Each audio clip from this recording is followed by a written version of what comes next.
Hi, in today's video, we're going to take a look at the Beatles song, I Want to Hold Your Hand, and practice reading it in 3 different positions. We're going to take a look at it in open position, 5th position, and then up here in 9th position.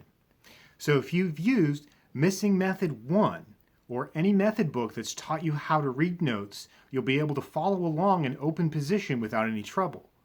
If you've used Missing Methods 2, 3, or 4, you'll be able to follow along easily with the other positions. Even if you haven't used any of those books before and still want to learn how to read in those positions, you can follow along using this video. So let's go ahead and get started. So the tune is in the key of G and starts on the note E, which is the first string open. So go ahead and follow along. I'm going to play it here in open position, and here we go. So we have...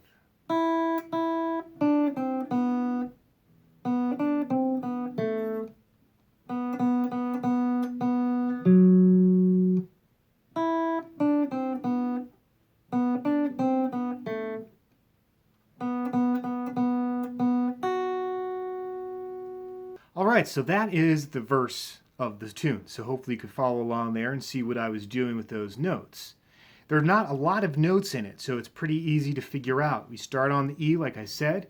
Then in the next measure, the first full measure, you have D, C, B, all notes on the second string. Then a rest, then you have B, D, which is open to third on that second string. And then right away back down, C, B, and then we change to the third string, A. And then, of course, it continues on. You have a lot of those repeated notes. You're not really going too low.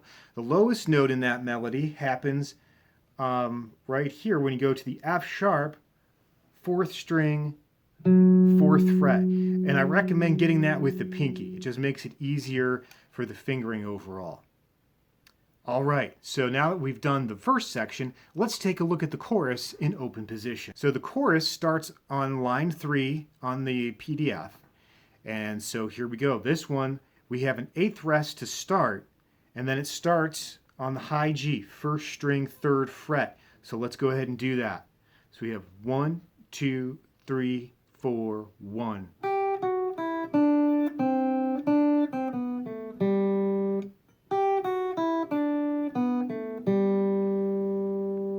So there's not a ton of notes into the chorus, but that's all there is to it.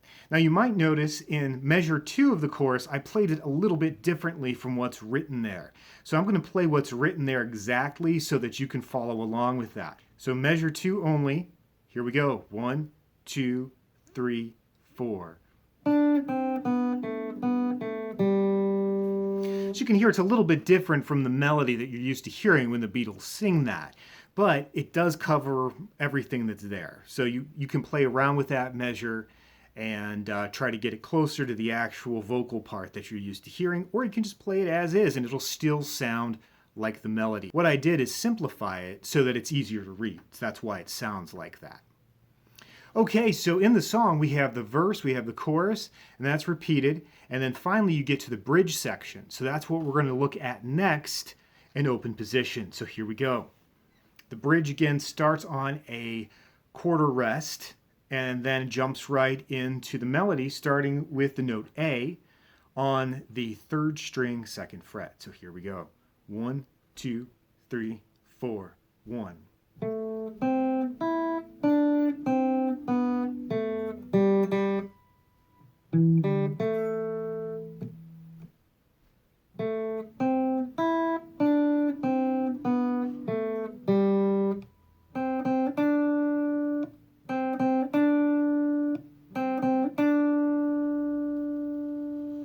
And that's how you play it in open position. So again, you just start on that A, you work your way up, and then you have that repeated part at the end that kind of closes out the bridge, which then brings you back to the top.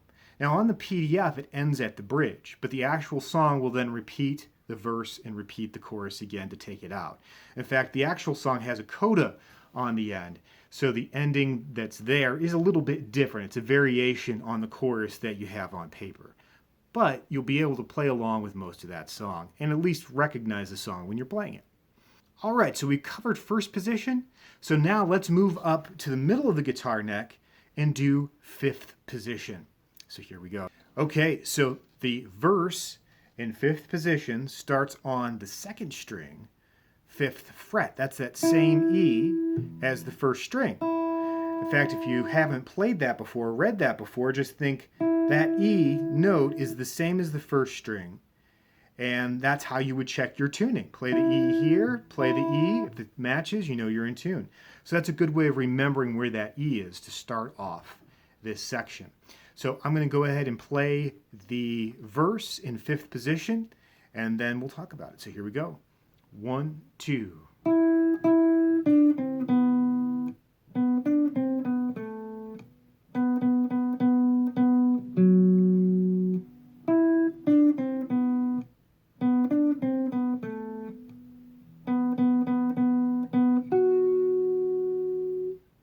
All right, now what you may have noticed with my hand is I started with the first finger on the fifth fret, but then as the melody moved along, I shifted back to fourth position.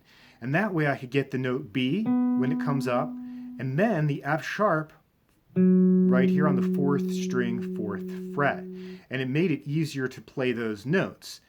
Now I could have just skipped back and forth with one finger, but it's not quite as effective. You kind of have to jump around a lot more. Now when you're reading it and just trying to practice it that way, you can jump around a little bit, but ultimately you want to stop yourself and try to work out the fingering as well as the notes so that you can play it as smoothly as possible. All right, now let's go on to the chorus. All right, the chorus, of course, starts on that eighth rest, but then our first note of the chorus is on the second string, eighth fret. That's the G. So if you think about it, we had E at the fifth, which means we have F sharp at the seventh, and G at the eighth. So let's start on that G and play through the chorus of I Want to Hold Your Hand. Here we go. 1, 2, 3, 4, 1.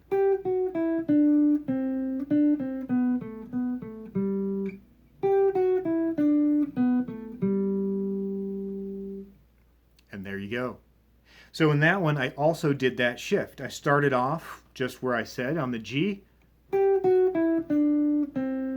Now once I got to the second measure with the D, I switched fingers to the pinky finger so that I could go down the scale much easier. So we have D, C, B, A on the next string, back to the B, back to the A, and then landing on G with the middle finger in that little passage there. And then I shift back to finish it off so I can use my pinky just like that. All right, so next we're going to take a look at the bridge in fifth position. Now the bridge in fifth position starts on the note A, which is fourth string, seventh fret. So when you do that, I'd recommend starting on the third finger because that will set things up nicely for the whole passage. We're going from A to C on the next string, fifth fret, to E, fifth fret on the second string. So that allows you to skip over strings much more easily. So here we go. Here's what it looks like and sounds like in fifth position. So 1, 2, 3, 4, 1.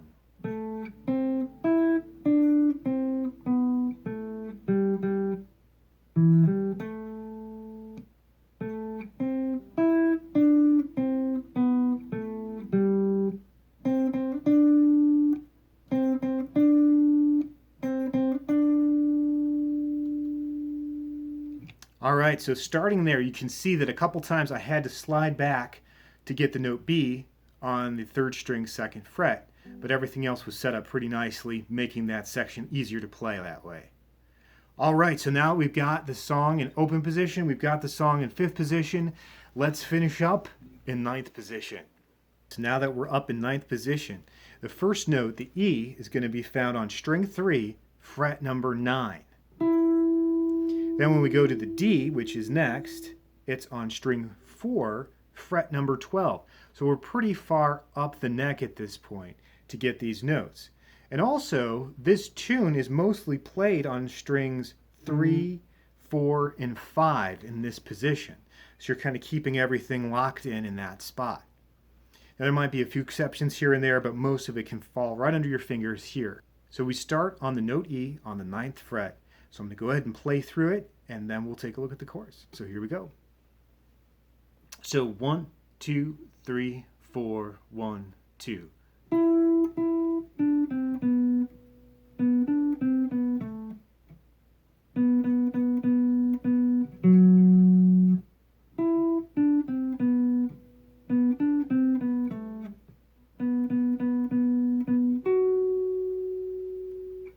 All right, so you can see it's pretty close together, these notes. The F sharp in this case is on string 5, fret number 9. So you have a lot of 9th fret notes, you have a lot of 12th fret notes, and so you just have a few notes in between it that kind of help you lock in on that.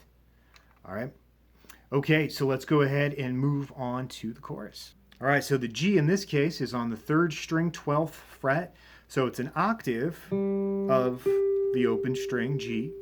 And it kind of goes on from there. So here we go. 1, 2, 3, 4, 1.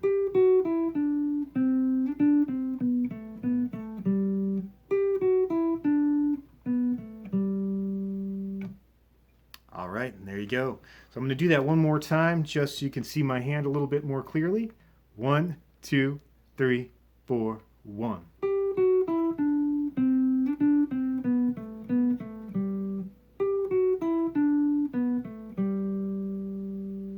So in many ways, you're playing the G major scale notes in this position. So you're starting on the G on the 5th string, 10th fret, and just playing through the major scale, and then back down in this position. And so all the notes of the tune are found right in there. So it makes it easy to figure out, even if you can't read it just off the top of your head. All right, so that leaves us, of course, with the final part, the bridge. So we're going to play that in 9th position here, sticking with that same scale pattern. So here we go. We start on the note A, which is on the 12th fret of string number 5. All right, so here we go. 1, 2, 3, 4, 1.